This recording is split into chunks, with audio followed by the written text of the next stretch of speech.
What is a Sweet 16 that isn't a Sweet 16?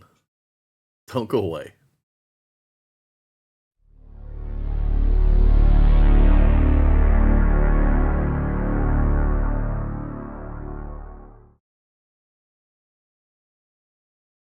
Hello, everybody, and welcome to Fat Guy Productions. I am Paul, coming to you as always from beautiful Las Vegas, Nevada. And what is a Sweet 16 that isn't a Sweet 16?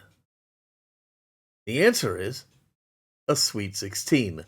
And that's what we're going to do a custom on today. Let's get to work.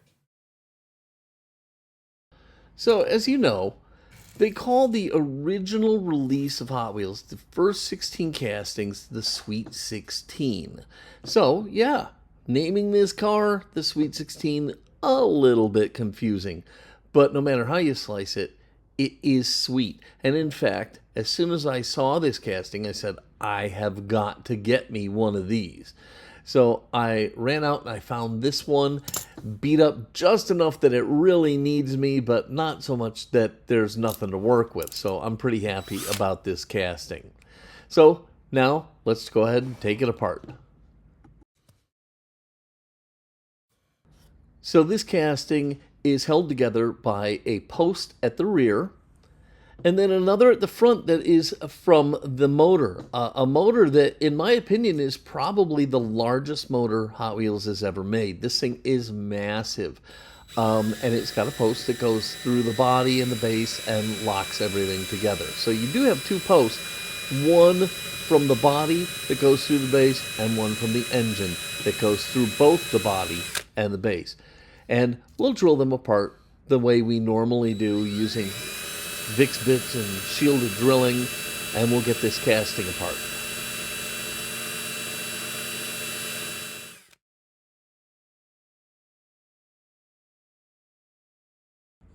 Why do I need my tiny little screwdriver to help persuade the cars apart?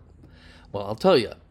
Yes, I could drill more and have the car just come easily apart, but the thing here is, you want to save as much of the post as possible, okay? You need to make sure you have room to work. And I'll tell you, on this particular casting, there's not a lot of posts there at the back, okay? I was very, very worried about drilling through the casting. So, yeah, you don't want to just willy-nilly get in there with your drill and start taking away material that you don't need to, because it's just going to make your job harder in the long run. So we take away just enough material to get the casting apart, and sometimes that means you need a little extra persuasion. So this casting does have a working trunk in the back, and I thought it would be really cool to maybe modify a Redline and put it in there, okay? But my trunk doesn't open very well, and I don't want to risk breaking it, so I scratched that idea. But if your trunk opens wide enough, maybe give it a try, and if you do it, I'd love to see pictures of it, because I think that could be really, really cool. Anyhow, so we've got everything apart, everything looks good, and I'm just using the Vix Bits to clean up the ends of the posts so that I can get them drilled out.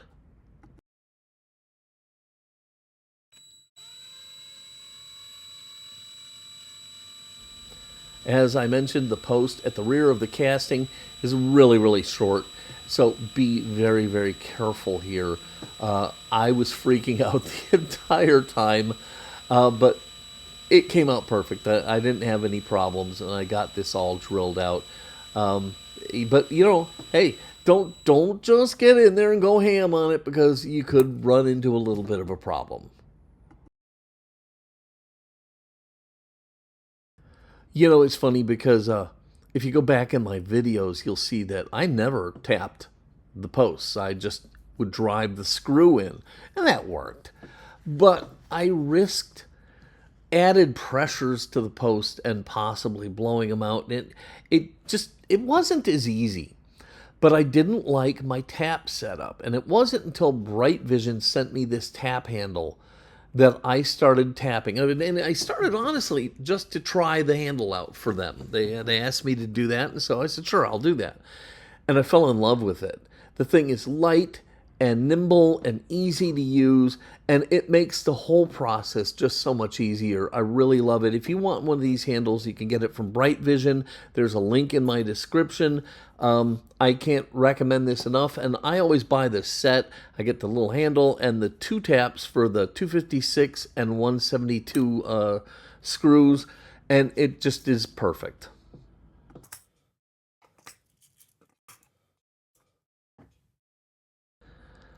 So I think today I'm going to put it to rest.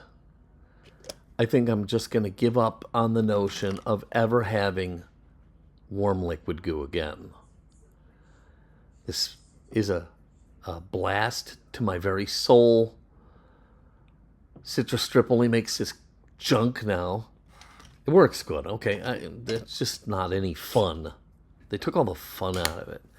So, yeah, I'm not going to mention it anymore. I'm just going to say I'm sticking the car into the stripper now, and I'll come back to it later. No more fun. Thank you, Citrus Strip. Okay, so anyhow, cars in Citrus Strip, let's move on.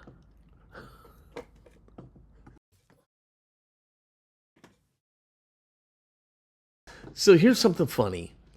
I didn't notice this. This casting had hub-style wheels in the front and cap-style wheels in the back. And it wasn't until I started nipping them off that they came apart and I realized that the backs were cap-styles. Oh well, not a big deal. I still have hot swap hubs, and that's going to just probably be the best way to go anyhow. But, yeah, I didn't really need to nip off the rear wheels. I could have just, replaced the cap styles. But anyhow, I did that. A little mistake on my part. It's not often, but there are sometimes you're going to find castings that have caps in the back and hubs in the front. Doesn't happen a lot, but it can happen. It happened to me here, and I didn't catch it. Anyhow, moot point. The fact of the matter is I have cut away all of the old wheels and have nothing but axles. I can pick away all the woolly boogers that are attached to the axles, get all of that off, and we can go ahead and move on. Now, normally I like to leave the wheels in place, especially if I'm using hub style, because I think the old wheels protect those hubs a little bit when I'm doing stuff like this. But it's just the metal axle, so it didn't matter. So I got rid of all of that, and now I'm putting the motor and the base into a little plastic container. I'm not going to forget my mask, and I'm going to spritz all of this with my Flitz lime and rust and scale or whatever, calcium, lime, and rust remover, and I'm going to seal this up for a couple minutes, let it do its thing, getting rid of all some of that calcium and stuff like that, and then we'll go wash this off. Honestly, the Flitz spray does such a good job, you could probably just call it quits right there if that's your thing. I like to take it a step further, and so we're going to get the brass bristle brush. We're going to brush these down, shine everything up, get these really nice and shiny, especially the engine, because that's my vision here, okay? My vision is that I want that motor to be a real feature piece of this casting. So we've taken and washed off the Flitz. We're going to dry everything, and then we'll go ahead and get everything shined up. All right, so what I'm going to do here is I'm going to start with the brass bristle brush. And it's going to do such a good job that that's where I'm going to go ahead and stop. I'm going to hit it with the brass bristle brush. And then I'm going to go ahead and protect the motor with Renaissance wax. If I wanted to go a little bit further, I could put a little bit of my Flitz on here and use the rotary tool and really polish this to a high shine. But I'm happy with where it's at. And, don't make unnecessary work for yourself. Do what you got to do to get the results that you want to get, and know when to call it good. And so that's what we're going to do.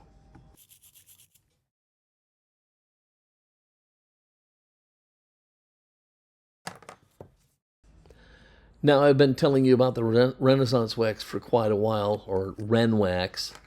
Okay, so look, from here on out, I'm going to call it Ren wax, okay? So just understand that Ren wax and Renaissance wax are the same thing.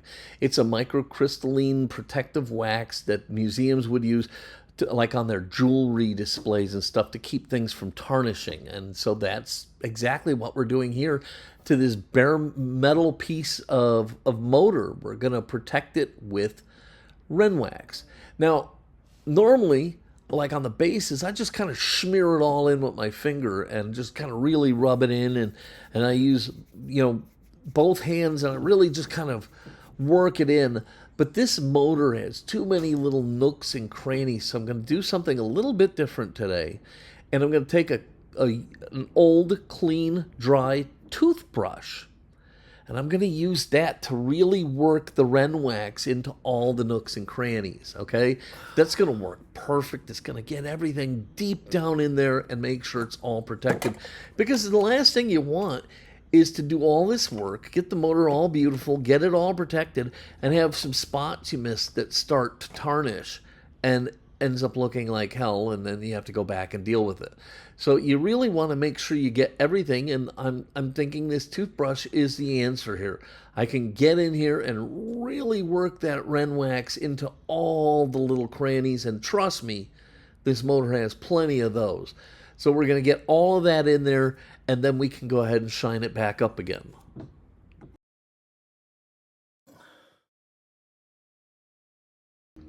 All right, with the Ren wax on the base and the motor, I'm using my microfiber towel to get in here and just shine everything back up.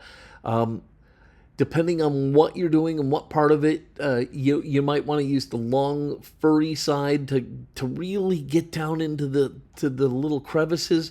The problem there is sometimes it can be a little catchy. So I often use the shorter side, but get in there. Get the Renaissance wax polished back up and off of there, because all you really need is just that film, that microscopic film left on your piece, and get your car nice and shiny, and then put it aside.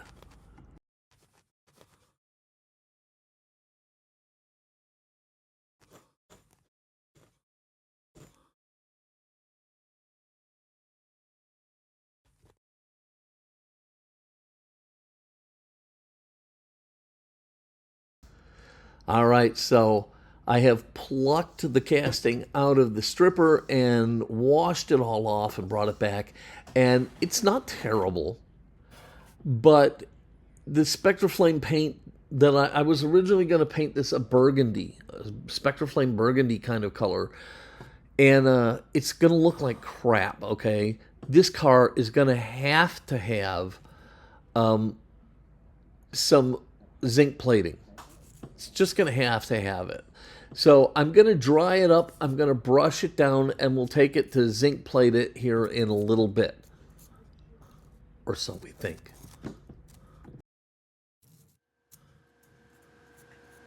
Now, I swear to you, I had every intention of plating this and painting it burgundy. And I had the cars pulled out, I had the plating thing set up, and I had the casting downstairs, and I was ready to go. And something hit me.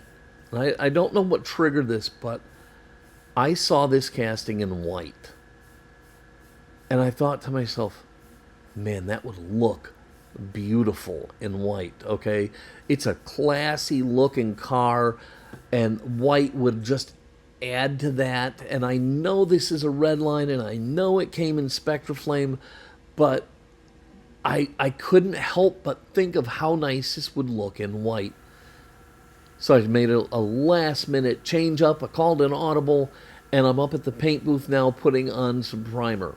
Normally, no primer, not for Spectraflame, but for the white, I'm going to go ahead and put on a little bit of my favorite Tamiya primer and let that dry, and then we can turn this thing a beautiful, beautiful white.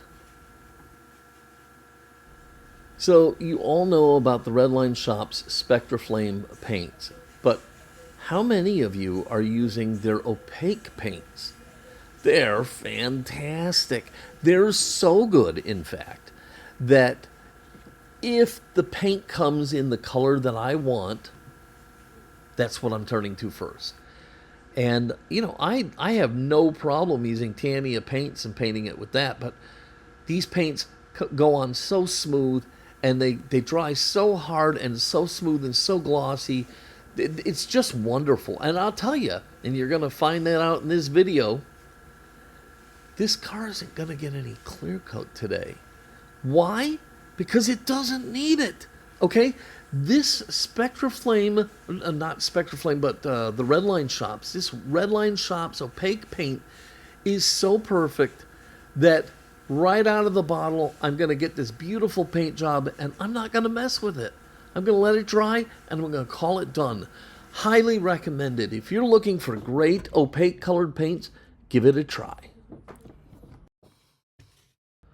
Okay, it's time for brand new wheels, and this casting, you know, I mean, I don't even have to tell you, you know, that in a casting that is of a car that's this beautiful and this classy, there's not a chance in the world I'm not going deep dish chrome wheels, okay? So, yes, that's what I'm going to do, and to do that, we're going to start by plucking out 4 of the hot swap hubs and fitting them to the axles.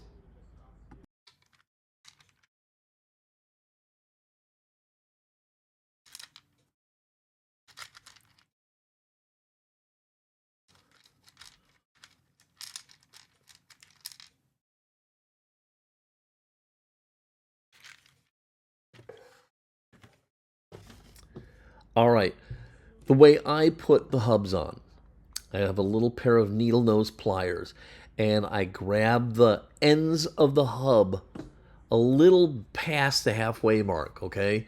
I need to leave the little slot open.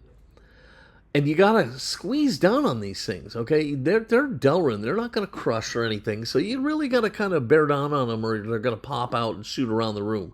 So bear down on them, and I take them and then just kind of wriggle on the slot onto the wire axle, and then let go of them and just push them with my finger the rest of the way, and they little click on, and that's all there is to it. Sometimes it's a little easier, sometimes it's a little more difficult, but it's really not a big deal. These things are the absolute best for this hobby. So I'll do that to all 4 axles, and then we can put on new tires.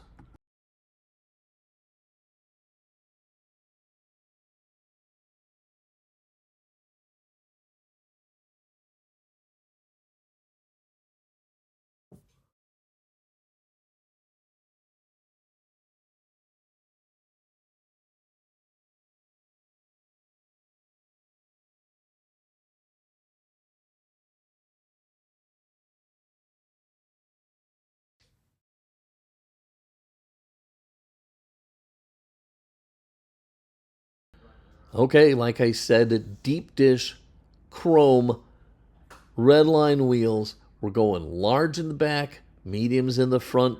This is gonna look killer.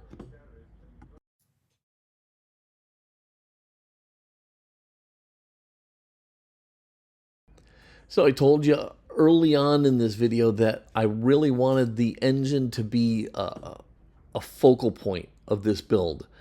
And so I'm going to do a little bit of paint work on it. And I'm going to start by using some bronze on the intakes. And I'll tell you what, I'm a little disappointed in the way that came out. I got a little smudge here, got to pick that out. But I'm a little disappointed that bronze came out almost like a black. I don't know why, it didn't look right. I was hoping for more like a carburetor look, but I ended up with like little black things, but it still looks pretty cool. So I painted all of the intakes, and then I'm going to break out the panel liner.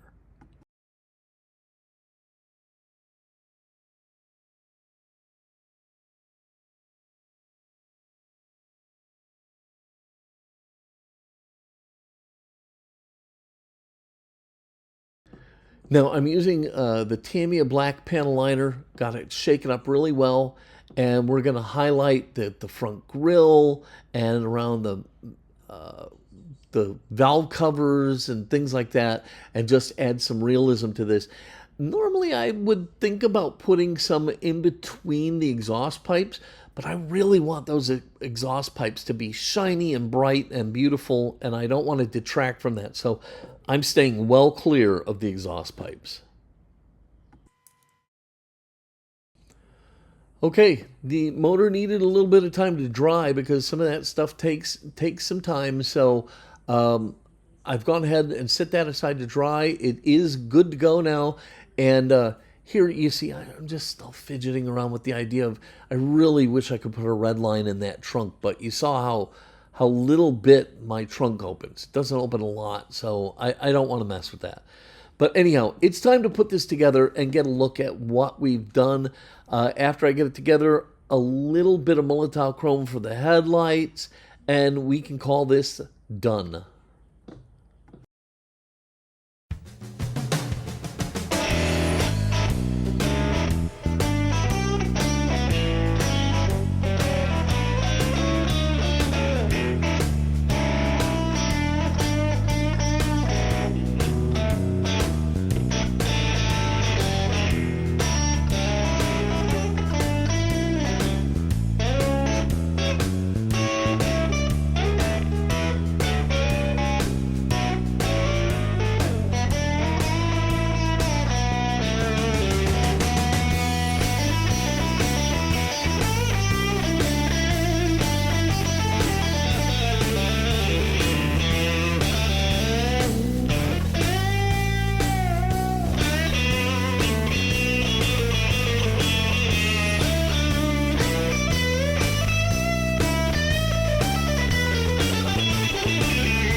All right, there is my Sweet 16 in a very, very sweet, sweet white. I think it came out great, and I'm really, really glad I opted to go with the white. I think it just adds this, I think it's a very classy looking vehicle, and then that white just, bam, it really crushes it. I love it, I love it, I love it, and I hope you love it. If you did, please give this video a giant thumbs up, click subscribe, and don't forget to crush the notification bell so you never miss one of my videos. As always, if you have any questions or comments, I'd love to hear from you, especially if you have any thoughts on the color that I chose and the fact that I went away from Spectraflame. All right, I'm going to go ahead and get out of here. I hope the rest of your day is phantasmagorically wonderful. Until next time, this is Paul from Fat Guy Productions saying, be good.